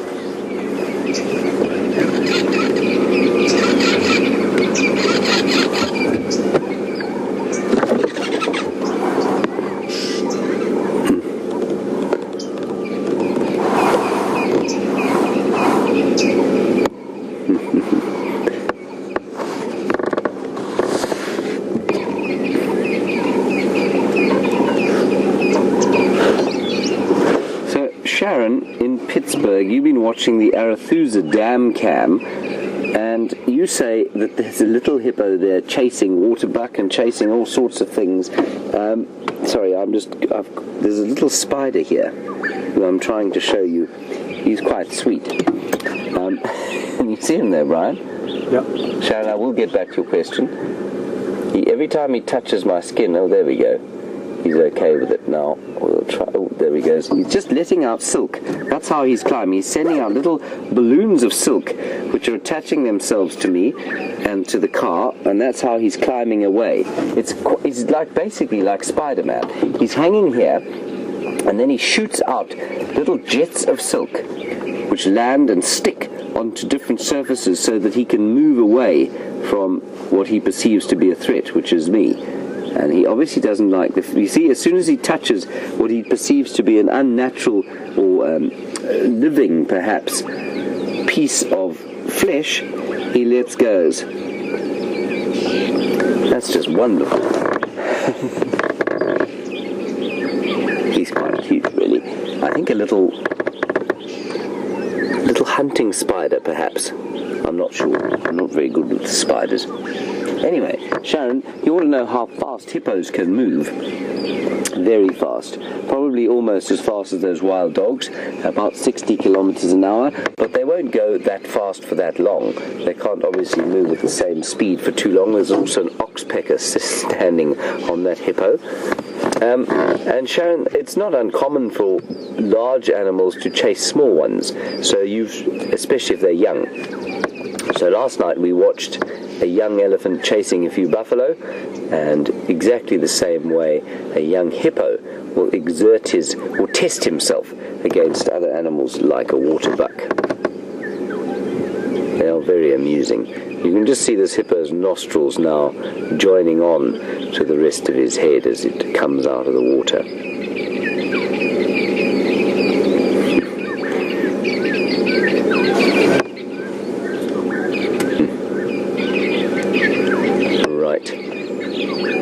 Head across to Pieter. He's got some buffalo in Treehouse Dam lurking in the mud, which gives them their name, of course, Umdaga, the Zulu word for mud. I will see you a little bit later.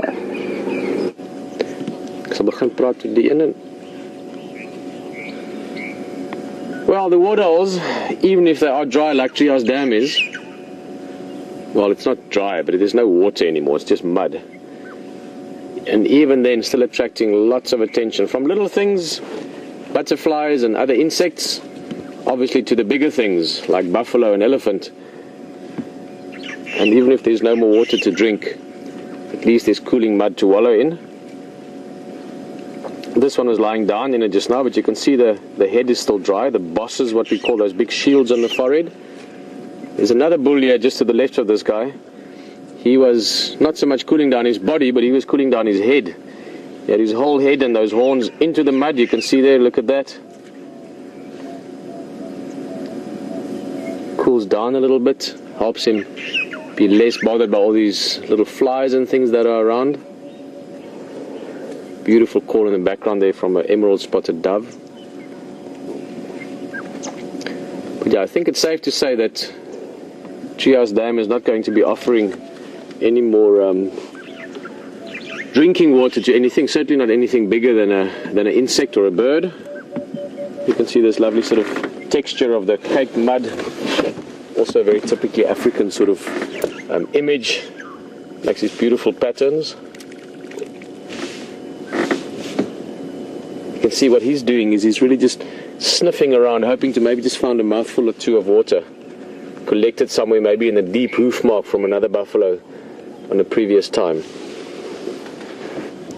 These guys will be making, in fact, one or two of them already started moving off. They will be making their way probably towards Djuma Dam later in the day when it gets hot. But this story is playing itself out over hundreds and thousands of little waterholes in the sort of subcontinent, southern Africa. It's not just here at Djuma, it's in all other parts that the bush is waiting for rain. So what we're seeing here, what we're seeing at Buffelshoek Dam with the saddleball stalks, with the hippos, all these little mini stories, mini dramas are playing themselves out thousands of times every day. What a pleasure to be seeing some of those little magic moments.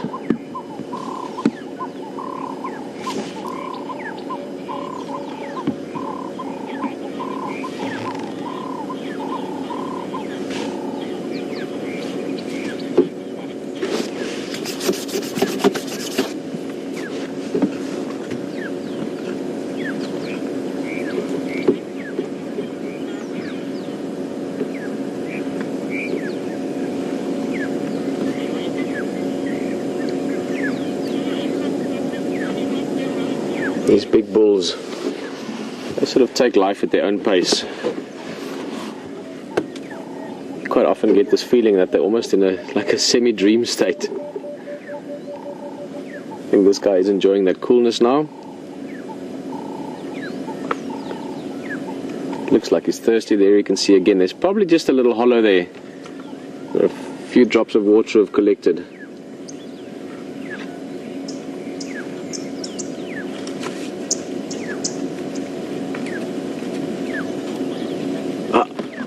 Something moving way in the back. Looks like some more elephants heading this way as well, so we might just sit tight here. Watch this little muddy patch for a while.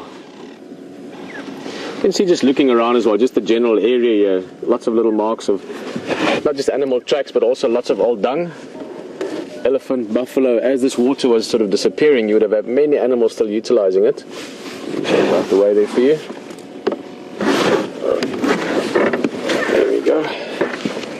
He's going to come walking past us.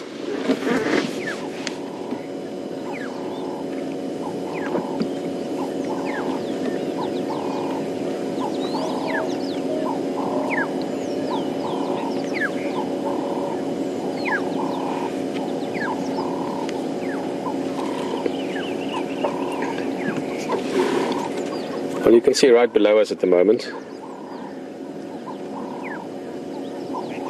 And we are in a little practice ad break.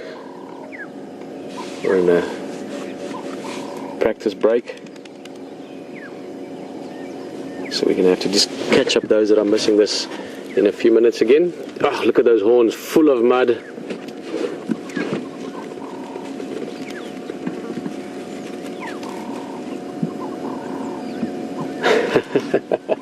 Giving us a cursory glance there. What are you up to? These guys can be quite tricky. Of the big five, probably the trickiest, potentially on foot. And I think to tell you more about that, we're going to go to Brent, and we'll wait here for you, see if these elephants come down.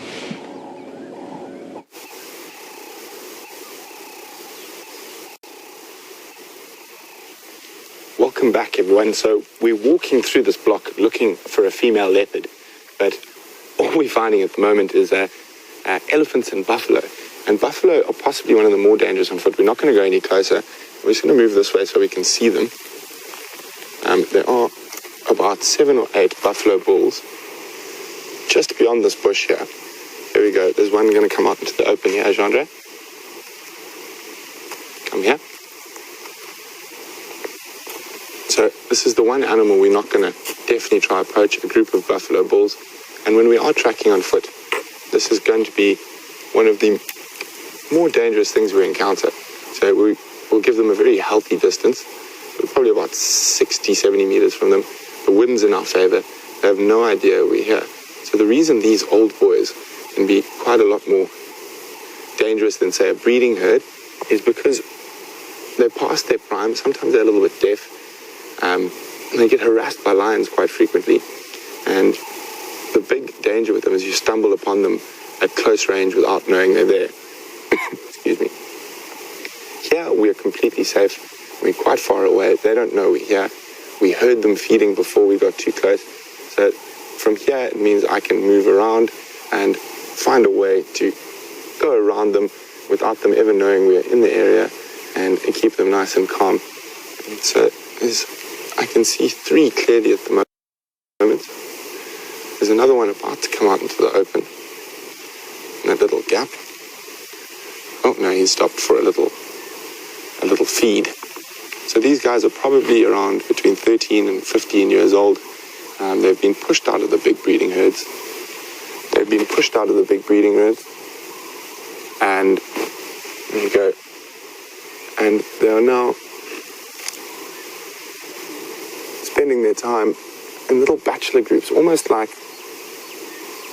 sort of gentlemen's clubs. And they spend a lot of time around mud wallows and drainage lines where there's lots of green grass and thickets, so they don't have to move too far to get any food. And they're slowly moving sort of towards us, so we're going to head off in a big wide circle around them so as not to disturb them and not to put ourselves or them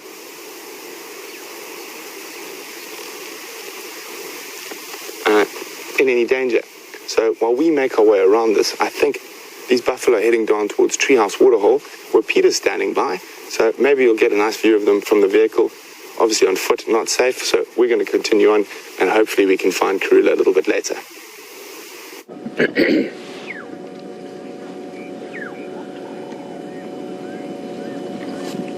Well, quite a view in its own. All those cracks in the mud. I just love that. I mean, visually it's stunning. This morning when we found those wild dogs as well, they were running across the sort of baked black mud. You can still hear a few branches breaking way off in the background there, so right into that sort of, that area there about, but you can't see them right now. There are some ellies. Great walking this morning as well. Ellie on foot, buffalo on foot.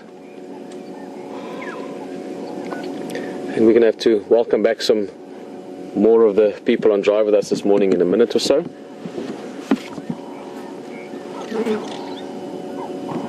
I'm going to go slightly forward. Maybe we can glimpse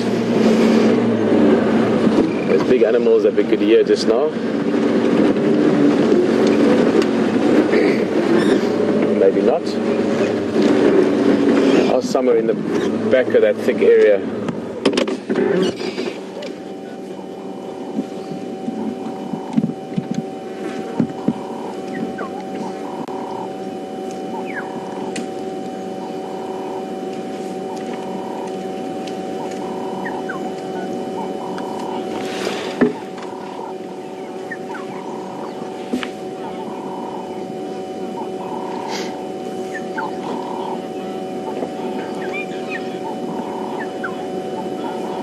Somewhere in that area that we're looking at now, we could hear the branches breaking. I could see a little glimpse earlier. I could see a tusk or two, but I think just a couple more elephants maybe catching up with that herd that we were sitting with some minutes ago. Fantastic walks as well this morning. There's so many big animals around at the moment. It's fantastic. Obviously, the supply of water that's dwindling is playing a big role in that. And so I'm thinking 3 things all at once. We're going to keep moving just now. I want to get back closer towards... Ah, there's the Ellie. Sorry, I'm thinking elephant. I'm thinking the wild dogs earlier. But I'm also thinking that I must just remind you, for the drive this morning, we'll be ending a little bit earlier than usual, 1 hour and 5 minutes to be precise. We will be doing some rehearsing and some practice runs for some of the exciting things to come next week. So just a reminder of that. So in about 10 minutes or so, we will be going off air. And then, of course, this afternoon again, I'm sure there'll be many pleasant surprises for us out on safari. Have another look. I see something up there as well. I don't know if it's another buffalo or maybe another ellie. It looks big, this sort of movement.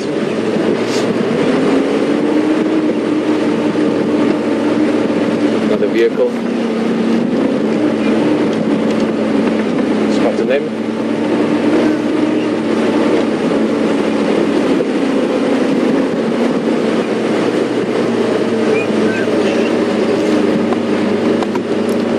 My game drive channel was turned on as they were calling.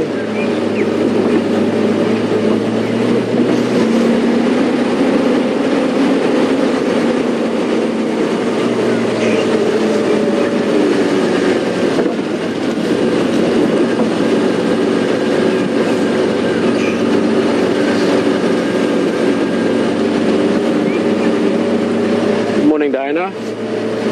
Also morning where you are. Diana's from England. Just asking, why is this dam that we've just left, we're going to continue on now, called Treehouse Dam? Way back, I mean, we're talking 20, 30 years ago, one of the big trees next to the waterhole had a little treehouse in it, like a platform that you could sit in and view the game from. That's long been sort of broken down, and the only thing that remains from that is the name. Okay, that's what I saw. There's a few more big buffalo, or dagga boys as we typically refer to them. The same as the previous three that we were watching, or two actually is the only ones we saw. There were three. These guys are also slowly heading down towards Treehouse Dam. I'm sure they'll check there if there's maybe a drop or two of water. This, 2, 3, 4 days ago there were at least a little sip or two left. I think now it's pretty much just mud. They'll probably have a wallow, and then same again, I would expect they would go through towards Djuma Dam later in the day once it gets hot. Yesterday afternoon for the start of drive we had about 15 or 20 of these big bulls all just lazing around Djuma Waterhole. And I think we'll be making our way back there again. These waterholes this time of year, any waterhole with sort of a decent amount of water left in it, you can pretty much check every 10 minutes because it might change every 10 seconds. So we'll make our way back there slowly. Just a reminder again that in about 8-9 minutes we're going to end the drive. We've got a few things to practice and go through and sort of explore about. So let's see. We can still see many things in that time.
Question there, and apologies I couldn't hear all the details of it, but just referring to elephant activity, they are actually quite active during day and night, And especially in summertime now, when it's really hot, they're quite active at night as well, just because it's cooler. Elephants can quite easily move in the dark, even if it's pitch dark, just by feeling the way around with their trunks. So in summertime, they're very active at night, and winter as well. Yes, that was from Lynn, asking that. Too much activity from anything, really. So in that case, elephant, for instance, like giraffe, need to feed all the time, really. And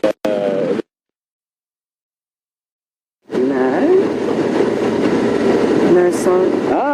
Hello everybody.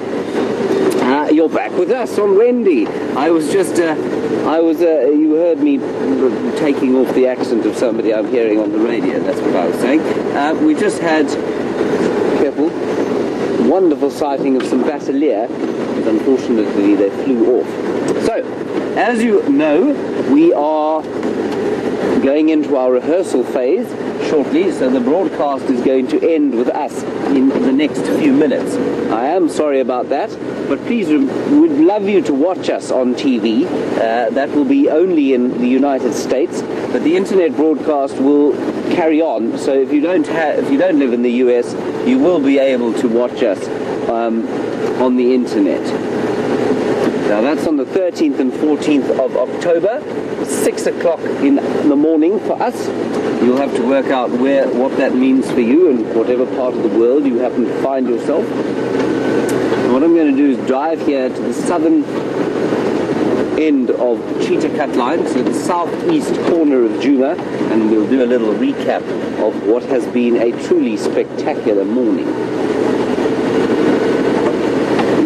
Bryan, there's a little bird there.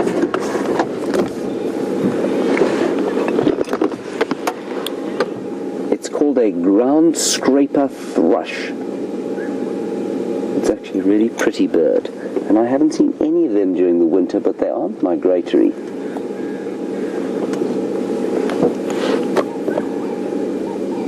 Beautiful little bird. Ground scraper thrush. So we've had a particularly spectacular morning. We've been very lucky in that we had the wild dogs, and they were, of course, on the hunt, a flying hunt, running at probably about 60 kilometers an hour, a tremendous speed, and we lost them. And I wonder if those other two that we were following did eventually hook up with their erstwhile companion, who was leading the hunt initially. That's the one that we followed off-road. So I think that pack consists of those 3 adults and 11 pups. Now those pups are not in the den anymore. They still should be moving with the pack. And I'm a little confused as to why they were on their own. And unfortunately Bernie, who followed them north into Buffelshoek, didn't actually manage to carry on with them. So we don't know what's happened. But I suspect they're all going to reconnoiter. That means meet up, for those of you who don't know. Up in the northern parts of Buffelshoek. So we're off in about a minute's time. Big thank you to Bryan on camera. They're all 4 girls in the final control, and of course Pieter Pretorius and Wium and Gendre and Brent, who are on foot doing some pretty spectacular stuff, which is just wonderful. Thank you for your patience. I'm sorry that we're leaving you an hour earlier. So that's done. Well done, Bryan. But we will be back to normal next week, and we do need to do these rehearsals. Thank you for your comments and questions. It's always lovely to hear from you. It's always very special to have such informed commentary, and especially from so far... Oh, sorry, I'm being disturbed by Christopher Franklin behind me. Shut up. I'm talking. Very nice to hear from all the different parts of the world that we do. There you see, I have command over the Franklins. We'll see you this afternoon for a full 3-hour broadcast. Thank you once again. Stay safe and happy. Sleep well or work well wherever you happen to be in the world, and we'll see you